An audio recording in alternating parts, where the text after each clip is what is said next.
Hoje, vamos tomar um tempo para estudarmos a Palavra de Deus com o sermão intitulado Cristo Ansalron que trouxe a árvore da vida. Vamos para Gênesis capítulo 2, versículo 16.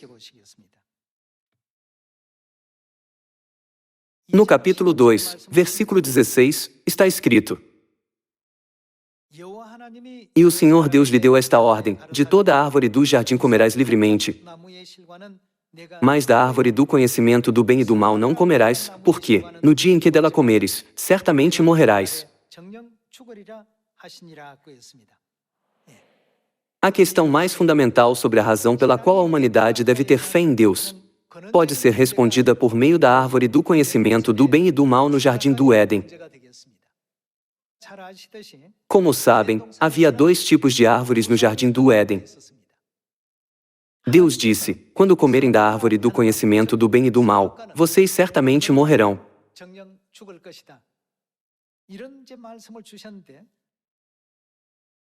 Em Gênesis capítulo 3, versículo 1, podemos ver que Adão e Eva foram tentados pela serpente e acabaram comendo da árvore do conhecimento do bem e do mal.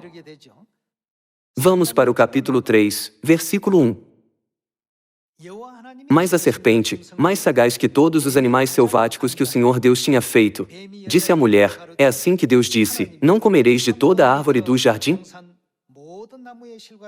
Respondeu-lhe a mulher: do fruto das árvores do jardim podemos comer, mas do fruto da árvore que está no meio do jardim, disse Deus, dele não comereis, nem tocareis nele, para que não morrais. Então, a serpente disse à mulher: é certo que não morrereis.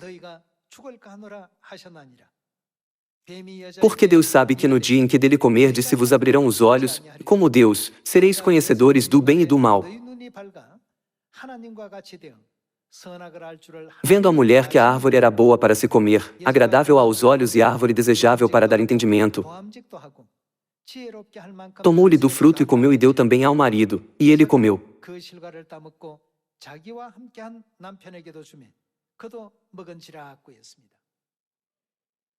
No dia em que dela comeres, certamente morrerás. Deus avisou rigorosamente sobre o fruto proibido. Porém, Eva, sendo tentada pela serpente, tomou o fruto e o deu para Adão.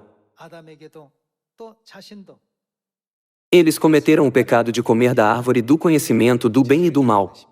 Por causa disso, nasceu o pecado original e toda a humanidade ficou confinada sob esse pecado.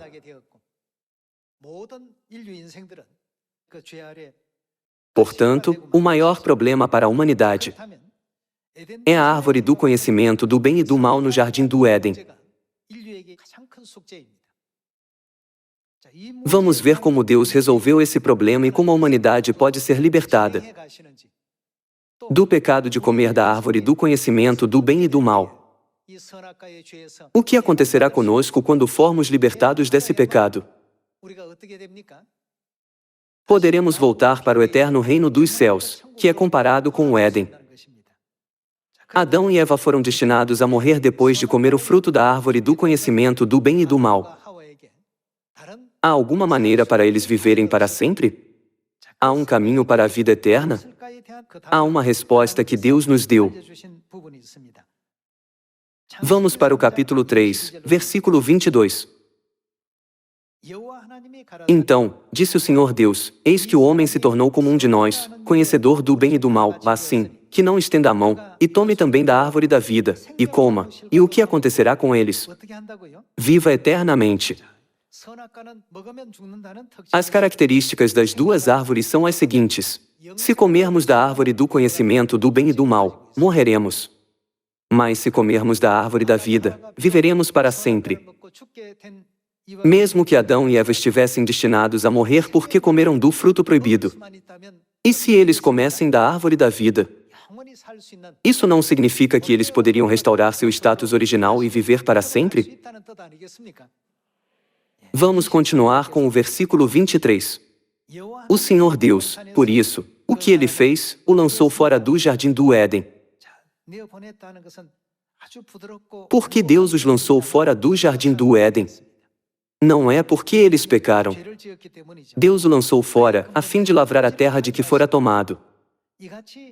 E, expulso o homem, colocou querubins ao oriente do jardim do Éden e o refulgir de uma espada que se revolvia, para guardar o caminho da árvore da vida. Para impedir que alguém se aproximasse da árvore da vida, Deus bloqueou o caminho com querubins para que nenhum pecador pudesse tocar na santa árvore da vida.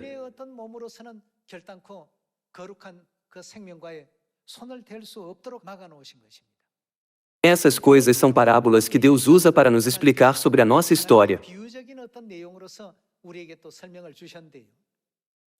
O jardim do Éden representa o eterno reino dos céus. É mostrado através da história de Adão e Eva como nós pecamos no céu e fomos expulsos para esta terra. Adão e Eva foram expulsos do jardim do Éden porque eles comeram da árvore do conhecimento do bem e do mal. Por esse motivo, há 2000 anos, Jesus veio a esta terra e revelou à humanidade o importante segredo do jardim do Éden. Por meio dos ensinamentos de Jesus, vamos descobrir a verdade pela qual a árvore da vida, no jardim do Éden, pode ser restaurada. Vamos ver no livro de João capítulo 6, versículo 53. No capítulo 6, versículo 53, está escrito: Respondeu-lhes Jesus: em verdade vos digo, se não comerdes a carne do Filho do Homem e não beberdes o seu sangue, não tendes, o que vocês não terão, vida em vós mesmos. Vamos continuar com o versículo 54. Quem comer a minha carne e beber o meu sangue tem, o que terão? A vida eterna. Aqui está a resposta para a vida eternal que a humanidade mais precisa. Apenas quando comermos da árvore da vida, mencionada na parábola do jardim do Éden, a humanidade pode voltar para o nosso lar celestial que perdemos. Então, como podemos recebê-la? Em João capítulo 6, versículo 53, Jesus disse: Quem comer a carne do Filho do Homem e beber o seu sangue tem, o que ele tem? A vida eterna. No jardim do Éden, Deus disse: Quem comer da árvore da vida tem a vida eterna. Para solucionar a importante questão sobre a vida eterna, a árvore da vida no jardim do Éden é absolutamente necessária. Porém, Jesus não mencionou a árvore da vida do Éden, mas disse: Se você comer da carne e beber do sangue do Filho do Homem, você terá a vida eterna. Jesus nos disse para comer a sua carne e beber o seu sangue. Assim, o que Jesus representa no jardim do Éden? Jesus representa a própria árvore da vida. Então, como podemos comer a carne de Jesus e beber o sangue de Jesus? Deve haver uma realidade para todas essas coisas que Deus falou por meio de parábolas. Qual é a maneira de comermos a carne de Jesus e bebermos o seu sangue? Para simplificar, comer da carne de Jesus e beber o seu sangue é o mesmo que comer da árvore da vida no Éden. E comer da árvore da vida indica que o caminho para o eterno reino dos céus, que havia sido perdido, agora foi aberto para nós. Esse é um assunto muito importante. Assim, vamos ver como Jesus nos deu a resposta para essa questão. Vamos continuar com o livro de Mateus capítulo 26. Em Mateus 26, 17, está escrito: No primeiro dia da festa dos pães asmos, vieram os discípulos a Jesus e lhe perguntaram: Onde queres que te façamos os preparativos para comeres a Páscoa? E ele lhes respondeu: Ide à cidade ter com certo homem e dizei-lhe: O mestre manda dizer: O meu tempo está próximo, em tua casa celebrarei a Páscoa com os meus discípulos. E eles fizeram como Jesus lhes ordenara e prepararam a Páscoa. Estávamos vendo sobre a árvore da vida, mas por que, de repente, estamos vendo sobre a Páscoa? Porque existe a cerimônia de comer da árvore da vida dentro da Páscoa. Vamos para o versículo 26. A cena da festa da Páscoa continua. Enquanto comiam, tomou Jesus um pão e, abençoando-o, o partiu e o deu aos discípulos, dizendo: O que ele disse? Tomai, comei, isto é o meu corpo. Tente se lembrar da palavra de Jesus escrita em João 6. Quem comer da carne do Filho do Homem e beber o seu sangue, o que terá? Ele terá a vida eterna. Na noite da Páscoa, durante a ceia da Páscoa, Jesus explicou o significado do pão da Páscoa aos seus discípulos. Tomai, comei isto. O que é isso? É o meu corpo. E ele partiu o pão da Páscoa e o deu para eles. No versículo 27 está escrito: a seguir, tomou um cálice. Aqui, o cálice contém o vinho da Páscoa. Ele tomou o cálice do vinho da Páscoa e, tendo dado graças, o deu aos discípulos, dizendo: bebei dele todos, porque isto é o meu sangue, o sangue da nova aliança, derramado em favor de muitos, para a remissão de pecados. O próprio Jesus revelou o significado do pão da Páscoa como a sua carne e o vinho da Páscoa como o seu sangue. Portanto, quem comer do pão da Páscoa e beber o vinho da Páscoa, terá o quê? Já que o pão e o vinho da Páscoa são a carne e o sangue do Filho do Homem, quem comer e beber dele tem a vida eterna. Não foi isso que ele quis dizer? Em outras palavras, comer a sua carne e beber o seu sangue é a maneira de comer da árvore da vida no jardim do Éden. O maior desafio com o qual a humanidade lutava foi solucionado quando Jesus veio à Terra há 2000 anos. Deus abriu para nós o caminho de acesso à árvore da vida. Através de qual verdade Deus abriu a porta? Ele abriu o caminho através da verdade da Páscoa e permitiu a todos que viessem para a verdade da Páscoa da nova aliança o acesso para a árvore da vida, não importando quem eles sejam. O que Deus os permitiu comer? A árvore da vida. Deus estabeleceu essa verdade na Terra há 2000 anos e a estabeleceu como uma nova aliança e uma promessa. Vamos ver em Lucas capítulo 22, versículo 7. Em Lucas capítulo 22, versículo 7, está escrito: chegou o dia da festa dos pães asmos, em que importava comemorar a Páscoa. Jesus, pois, enviou Pedro e João, dizendo: ide preparar-nos a Páscoa para que a comamos. Vamos ler o versículo 14. Chegada a hora, pôs-se Jesus à mesa, e com ele os apóstolos. E disse-lhes: tenho desejado ansiosamente comer convosco esta Páscoa, antes do meu sofrimento. Vamos para o versículo 19. E, tomando um pão, tendo dado graças, o partiu e lhes deu, dizendo: isto é o meu corpo oferecido por vós, fazei isto em memória de mim. Semelhantemente, depois de cear, tomou o cálice, dizendo: este é o cálice. Que tipo de aliança é essa? Da nova aliança no meu sangue derramado em favor de vós. A Páscoa da nova aliança foi estabelecida com a carne e o sangue de Jesus. A aliança feita com o sangue de Jesus não é a nova aliança? Por meio da Páscoa da nova aliança, Deus abriu largamente o caminho para que toda a humanidade coma da árvore da vida no jardim do Éden, que foi considerado o maior problema, mas que agora foi concedido para toda a humanidade.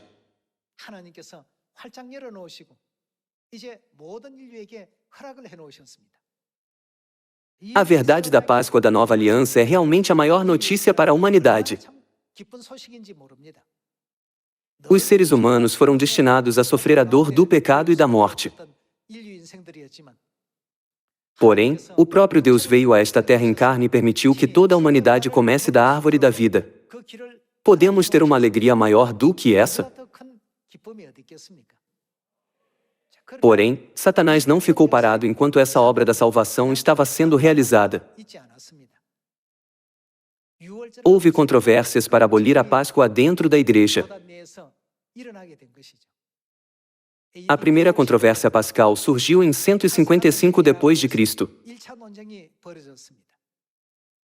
Por volta de 197 d.C., a segunda controvérsia surgiu outra vez. Cada parte não convenceu a outra, mesmo na segunda controvérsia. Assim, a Páscoa continuou a ser guardada e celebrada. No entanto, por volta de 325 d.C., foi realizado um concílio religioso em Niceia, na província da Turquia de hoje. No concílio de Niceia, a Páscoa, que tinha sido celebrada no 14º dia do mês de Nisan, foi totalmente abolida. Desde então, a verdade da Páscoa foi esquecida por todas as pessoas e não restou traços delas.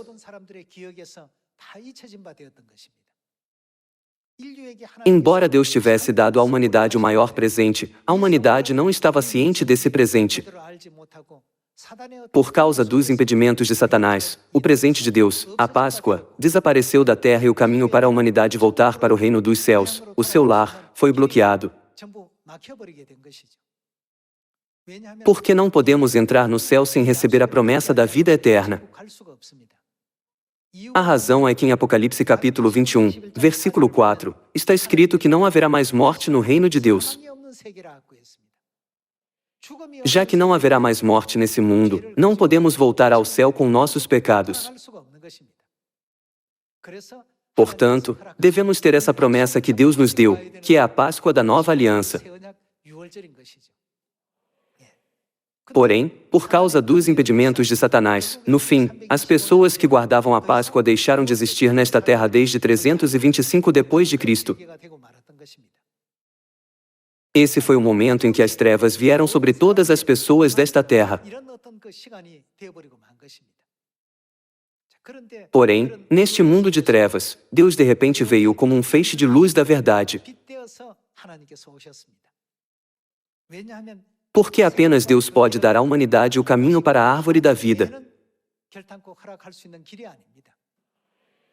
É por isso que a Páscoa não foi guardada nesta terra por cerca de 1600 anos, desde 325 d.C.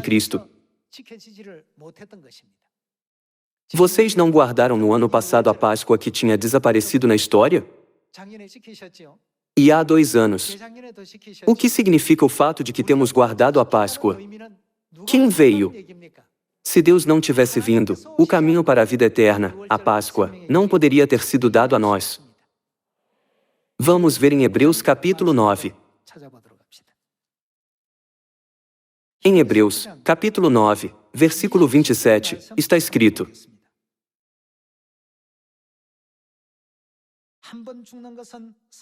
E, assim como aos homens está ordenado morrerem uma só vez, vindo, depois disto, o juízo, assim também Cristo, tendo se oferecido uma vez para sempre para tirar os pecados de muitos, aparecerá, quantas vezes, segunda vez, sem pecado, aos que o aguardam para a salvação.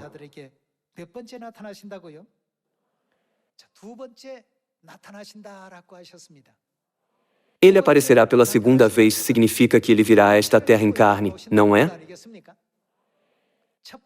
Quando ele apareceu em carne pela primeira vez, ele apareceu em Belém. E na segunda vez, isso não significa que ele aparecerá pela segunda vez em carne em um país distante do Oriente? Em sua segunda vida, o propósito da sua vinda era claro. Em sua primeira vinda, ele veio a esta terra para tirar os pecados de muitas pessoas. E em sua segunda vinda, qual é o seu propósito? Deus disse que ele virá para trazer a salvação. Então, como a humanidade que estava destinada a morrer por comer do fruto proibido no Éden, o que precisamos comer no Éden para sermos salvos dos nossos pecados? Precisamos comer a árvore da vida. Já que o propósito da sua segunda vinda é trazer salvação à humanidade, ele não deve trazer a árvore da vida no jardim do Éden?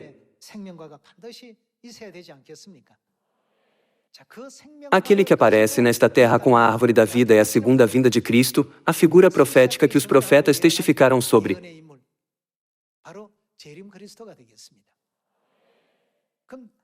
Como sabem bem, a árvore da vida no jardim do Éden é a Páscoa da Nova Aliança, não é? Então, quem veio a esta terra com a verdade da Páscoa da Nova Aliança? Há numerosos teólogos, pastores e igrejas ao redor do mundo, e há muitos crentes que dizem crer em Deus. Mas nenhum deles nunca nos ensinou: receba a vida eterna e a salvação através da Páscoa.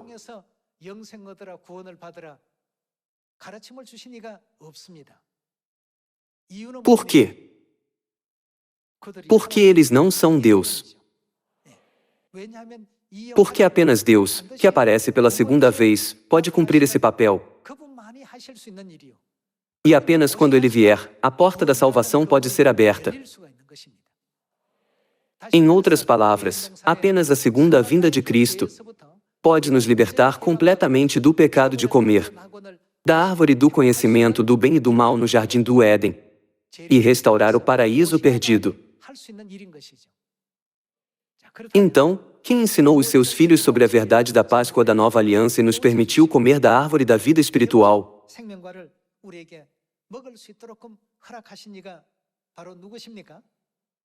Foi Cristo Ansalron. Então, precisamos focar nas profecias dos profetas e na Bíblia sobre Cristo Ansalron. De acordo com a profecia do trono de Davi, Jesus ascendeu ao céu depois do seu ministério do Evangelho de 3 anos, em sua primeira vinda. Em sua segunda vinda, também, ele deve ascender depois de concluir a sua obra do Evangelho de 37 anos. É por isso que antes de ascender ao céu, quando um jornalista de um jornal, chamado Revista Religião Semanal, entrevistou o pai disse: a segunda vinda de Cristo deve falecer depois de concluir o ministério de 37 anos do trono de Davi. Deus não pode morrer, nem por um segundo ou por um minuto. Porém, ele expressou dessa forma já que ele veio em carne e deixaria a carne. Então, essas coisas estão escritas na Bíblia pelos profetas? Sim, estão.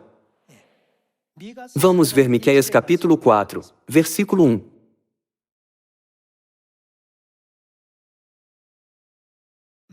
Mas, nos últimos dias, acontecerá que o monte da casa do Senhor será estabelecido no cimo dos montes e se elevará sobre os outeiros, e para ele afluirão os povos. Irão muitas nações e dirão: vinde, e subamos ao monte do Senhor e à casa do Deus de Jacó, para que nos ensine os seus caminhos, e andemos pelas suas veredas, porque de Sião procederá a lei, e a palavra do Senhor, de Jerusalém.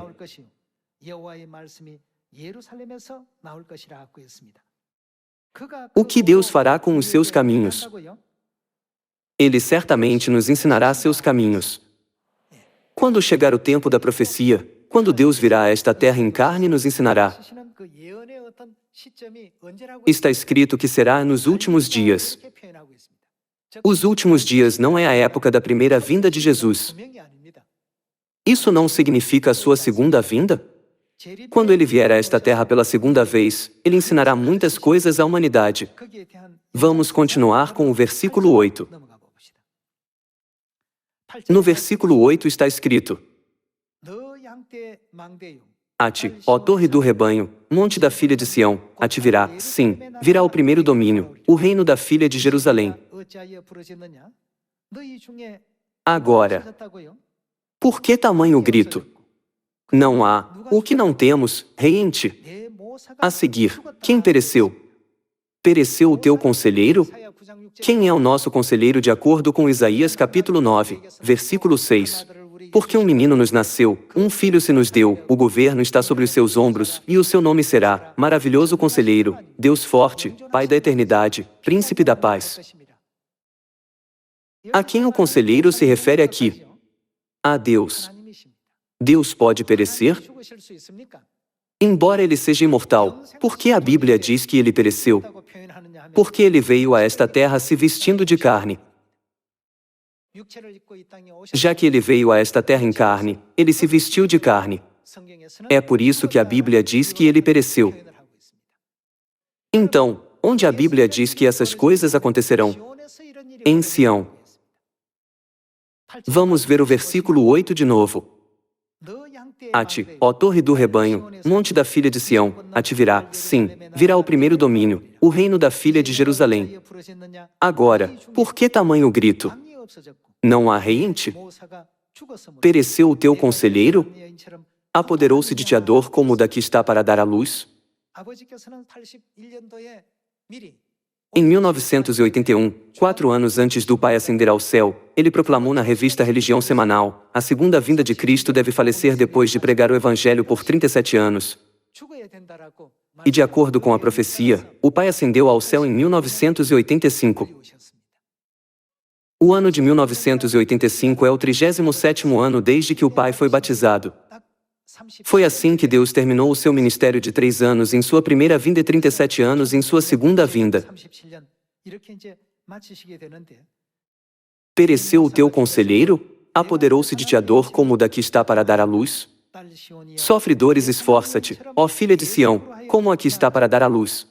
Vamos continuar com o versículo 10. Porque, agora, sairás da cidade, e habitarás no campo, e virás até a Babilônia, ali, porém, serás libertada, ali, te remirá o Senhor das mãos dos teus inimigos. No versículo 11 está escrito: acham-se, agora, congregadas muitas nações contra ti, que dizem, seja profanada. Algumas pessoas nos criticam e nos caluniam, dizendo, já que Deus, o rei de Sião, pereceu, Sião será destruída. E vejam os nossos olhos o seu desejo sobre Sião. No versículo 12 está escrito: mas não sabem os pensamentos do Senhor, nem entendem o plano que as ajuntou como feixes na eira. Levanta-te, debulha, ó filha de Sião, porque farei de ferro o teu chifre de bronze, as tuas unhas, e esmiuçarás a muitos povos, e o seu ganho será dedicado ao Senhor, e os seus bens, ao Senhor de toda a terra.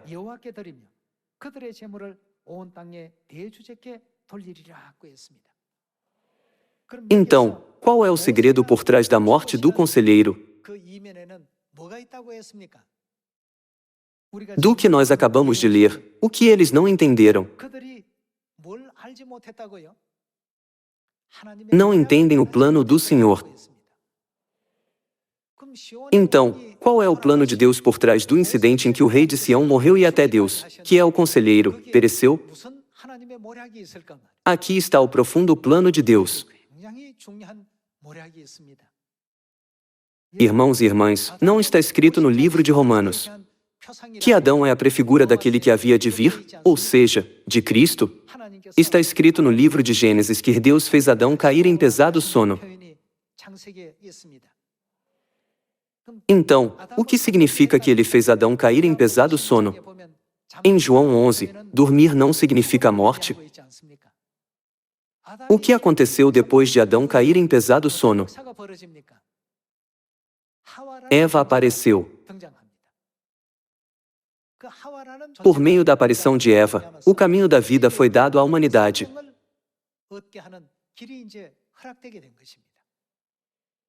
Eles não compreenderam esse profundo plano de Deus.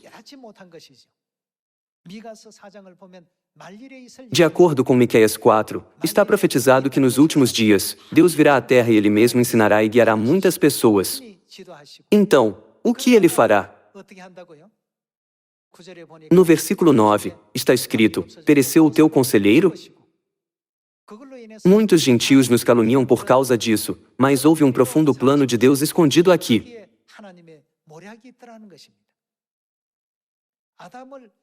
Assim como Deus fez Adão cair em pesado sono, tomou uma das suas costelas e criou Eva a partir da costela, nos últimos dias, quem Deus revelou a nós através da ascensão de Deus Pai.